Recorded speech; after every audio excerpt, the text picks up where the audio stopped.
Hello and welcome to the CEO table where strategy, sanity, and legacy take center stage. I'm your host, Bernadette L. Harris, the straight talking strategist, legacy builder, and the business truth teller you didn't know that you need. Pull up a chair. Today, we are going to talk about chaos. And I'm not talking about the chaos that happens when your toddler finds the flower. I'm talking about business chaos, the kind that hides behind your systems and silently drains your time, your energy, and your profits. This week's episode is the cost of chaos and how disorganization is draining your business. If your back office feels like the junk drawer in your kitchen, or your business feels like it's running you instead of you running it, chances are disorganization is the root cause. So, here we're going to talk about um, what it often looks like. Right. So, sometimes it looks like you are paying for tools that you're not using or that you forgot you had. Sound familiar? Or your team keeps asking you where things are or what the next steps are. Um, you're doing tasks manually that could be automated, or you're drowning in duplicated efforts and still missing deadlines.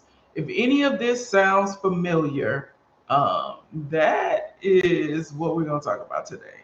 And it's not just messy, it's expensive. So today I'm going to give you a four-step approach rather to cleaning up your chaos. Are you ready? All right, so step one is to map everything out. And this step is probably the step that may take the longest. This may be the hardest of the four steps, but it is the most important of the four steps. So before you can fix anything in your business, you got to know where everything is, right? So I literally want you to list every single tool, every single task, every single workflow that you are using in these key areas. So think about the administrative part of your business. What are the tools? What are the tasks? What are the workflows in the administrative part of your business? Write them down. Marketing, same thing. Write them down. Money, the important stuff, right? Write it down. Client delivery or execution, write them down. Um, Now, don't judge it, just document it. Just write everything down. This is where you'll find out if you have any overlap, if there's any confusion, if you have things that haven't been touched for months, right?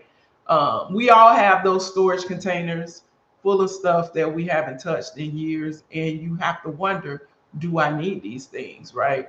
And the same is true in your business when you start documenting or writing down all the tools that you have. If you have tools that you forgot that you have, or you have tools that you're paying for but you're not using, you need to question whether or not you actually need these things.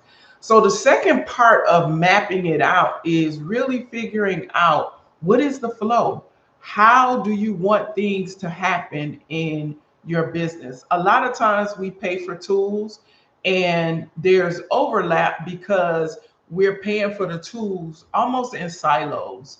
You buy a solution to this problem, and you buy a solution to this problem, and then you buy a solution to this problem, and they're not all talking to each other. So it's real important that when you're mapping out your processes, you understand like what happens from step one.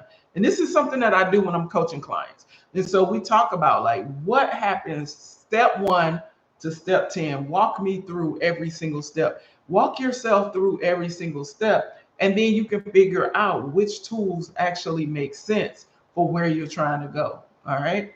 So hopefully that helps.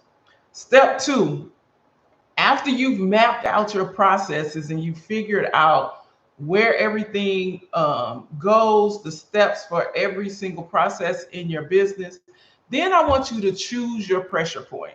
So this is what I mean by choose your pressure point. Anybody in here like to cook? If you know me, you know I love to cook. And sometimes I cook with my pressure cooker. And when I put food in the pressure cooker, it cooks faster. You can put a tough piece of meat in a pressure cooker, and is in 30 minutes you have fallen off the bone, tender kind of meat, right? But with the pressure cooker, one of the things that I noticed is once it's done doing its thing, the pressure has to release from the pot slowly, right? And so the same thing happens in your business. We're going to pick the one area where we need to release the pressure first. Like, what's your biggest pain point? Where's your biggest mess? And start there. Okay. So choose your business, look at your business like a pressure cooker, right? And then I want you to release the pressure slowly. Because if you release it all at one time, you're going to have a real big mess on your hands. So, what area of your business do you want to clean up first and then focus on that area? Is it your scheduling system? Is it your calendar? Is it your email? Is it invoicing? Is it client onboarding? Is it marketing and social media? Whatever it is, whatever that biggest pain point is, I want you to start there. Don't try to do it all at once. All right. And eventually you just continue to go down the list, picking the next pressure point that you want. Step 3 is to streamline and connect, right? And so once you've chosen your focus area, eliminate the unnecessary tools. So if you have tools in that particular area that you're not using, or that there's overlap in those tools, then you want to eliminate the ones that you don't need, right? Now, document the workflow. This is something that when I'm coaching clients, I have to pull teeth to get clients to document their workflows. But documenting your workflows is one of the ways that you become more efficient in your business, because in addition to you knowing all the steps in the process, your team knows all the steps in the process. And honestly, when you have your processes documented, you become a better salesperson in your business. Here's why. If you are on a discovery call with a client and they ask you what is the process or what can they expect, in your discovery call, you can say, this is how we onboard you, and these are the steps. And once you're onboarded, then these things happen. And then once this happens, then these things happen.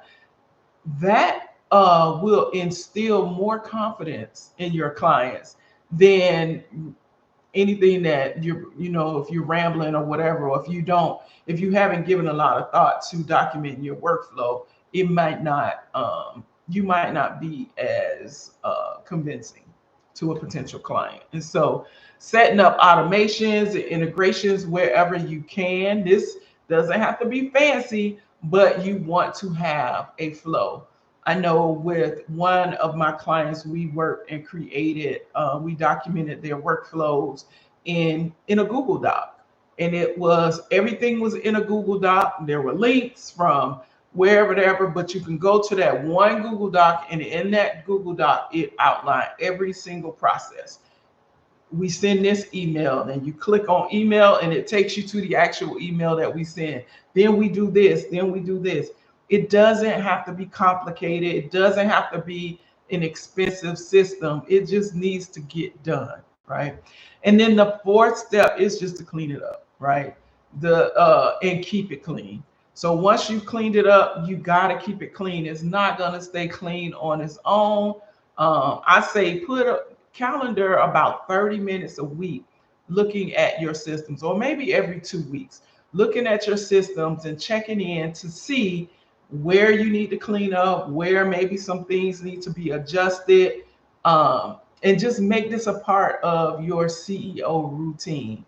And you'll get to the point where you're not responding to crisis, you're actually being preventative to crisis. So here's your prompt, your journal prompt for today. Where in your business is there the most pressure right now? And what system overhaul will give you the biggest sigh of relief? You can share your answer in the comments, and I'll repeat that. Where in your business are you under the most pressure right now? And what system overhaul would be give you the biggest sigh of relief? So thank you again for pulling up a chair at the CEO table. If this episode gave you something to think about, share it with a fellow CEO. Don't forget to subscribe so that you know when we post new videos or go live. And don't forget to join me next week, same time, same table. Have a great one.